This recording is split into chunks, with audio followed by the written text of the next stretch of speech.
Hello, তো চলো আমার নতুন রান্নাঘর হয়ে গেছে। আমি চালু করেছি। এটা হলো সামনের দিকটা।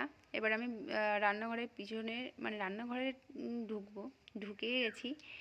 আমার প্রথম থেকে একটা আশা ছিল এরকম সুন্দর একটা রান্নাঘর হবে, সুন্দর সাজানো গোছানো হবে। আশা কি একটা স্বপ্ন ছিল। তো ফাইনালি আমার হাজব্যান্ড এটাকে বানিয়ে দিল। গতকাল এটাকে সেট করে দিয়ে গেছে।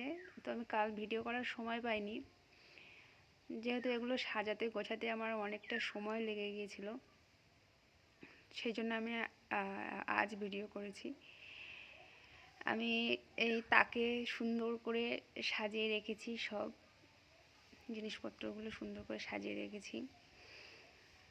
Specially thanks to my husband এত সুন্দর একটা রান্নাঘর বানিয়ে দেওয়ার জন্য। বাই।